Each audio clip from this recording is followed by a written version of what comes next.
Lucina, that's his mouth. Hello everyone and welcome to the Ultimate Marvel Recap. This is our weekly show where we go over all of the Marvel comic books that came out last week. We tell you all of the nitty-gritty spoilers, opinions, everything that happened in the comic books. We roll in some bad jokes, fake advertising, and weird co-hosts. That way you can watch this show and not be completely lost because you fell behind in your favorite comic books. That's the whole point of this, so that tomorrow on Wednesday, New Comic Book Day, you can go out and catch the current comic books and know what's going on.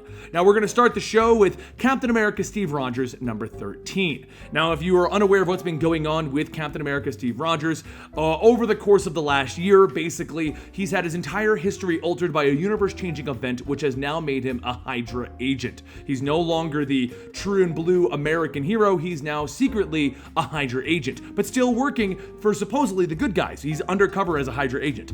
Anyway, this story continues revealing more of his new backstory, showing us that in World War II, not only was he a Hydra agent, but he was also America's hero. This creates a very not so black and white situation because honestly, he doesn't know what he wants to do, or at least he didn't know what he wanted to do back then at World War II. He really liked being America's hero, but he's also very devoted to the Hydra cause. In the current day, to get ready for Secret Empire, the big crossover event that's going to be happening this summer in Marvel Comics, we have Helmut, Baron Zemo, the guy with the purple hood that a lot of people know, but he was misrepresented in the Civil War movie, off recruiting all of the villains in the Marvel Universe to side with them in the Secret Empire. It's going to be very interesting, and we're probably going to have a few more months of lead up to the giant event. Kingpin number 2 shows us that ogres, or in this case, crime bosses, are like onions. They have lots of layers.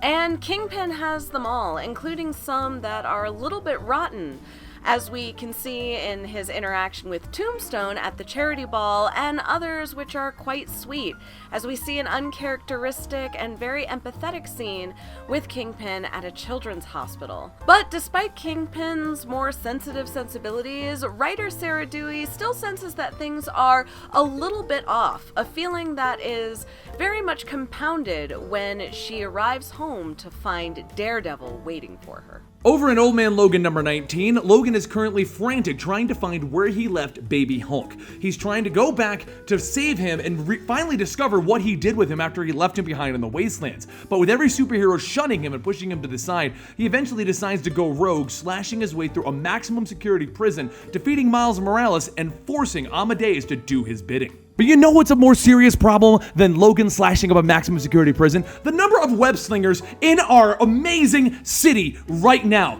These infamous, downright diabolical, insectoid-themed superheroes are currently going throughout our entire city and stealing from the elderly. Well, you know what? You want to keep tabs on those spider individuals, so you need to get a subscription to the Daily Bugle because that's the best way to get the newspaper to your front door. Newspaper to your front. How is that gonna help you track Spider-Man? This is the weirdest promotion we've ever had to do. Who gets newspapers anymore? Anyway, if you want to get a newspaper and learn the location of these spider people because they're so scary, saving the world from things like, the villains. Anyway, if you want to do that, sign up for the Daily Bugle. Mosaic number 6. Nobody likes Mosaic. Mosaic doesn't even like Mosaic. You know what I did like, though? The fact that I was right when I told people that Clark Kent was Jessica Jones number 6 escalated faster than an episode of the Bad Girls Club, with Jones luring Captain Marvel directly into a trap where Allison Green is lying in wait for her. But when Green launches into her villainous monologue about killing the champions, Jones and Danvers reveals that it was all just a setup and they put her in cuffs, thus ending the thrilling, family-friendly buddy cop story. It's not family-friendly, actually. It's not family-friendly at all. Please don't let your kids read this. In Spider-Man and Deadpool number 16, we're continuing the storyline of Deadpool's wife going against the city of New York. So basically, she's currently got the monsters rising up out of the sewers in their underground lair, and they're currently attacking New York due to an issue that happened in the last issue. Anyway, Deadpool of course doesn't agree with this, but he ends up blowing the head off of the wolf guy again. And in the end, we discover that Van Helsing's daughter apparently has an entire collection of occult items that they potentially can use to stop Shikla from conquering New York. Where Deadpool stands in all of this? Well, he told Shikla that he still loves her, and she told him that she knows. We'll see. Story continues in the next issue of Deadpool and the Mercs for Money. Corporatized villains and bum fights. These are just some of the threats faced on a daily basis by the superpowered community. But don't worry, the Daily Bugle has the news that will keep you and your family safe. From celebrities to toxic nanobots in your drinking water, the Daily Bugle has and always will serve you the purest, most unadulterated tea. Guardians of the Galaxy Monsters Unleashed brings us the only thing we wanted from this series, which is Baby Groot!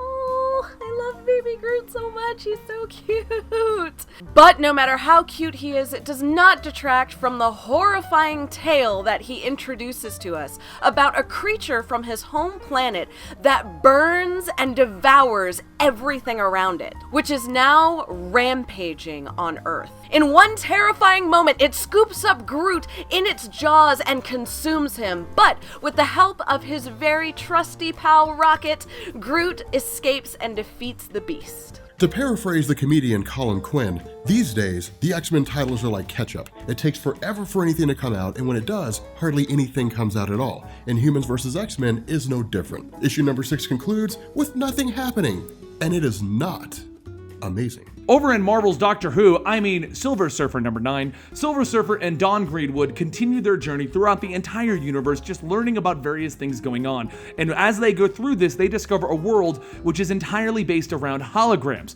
Shockingly, it seems that Dawn dies and then is turned into a hologram, and Silver Surfer goes frantic trying to figure out a way to go get her back or take her with him. Sadly, he discovers that he can't take the hologram for the long ride.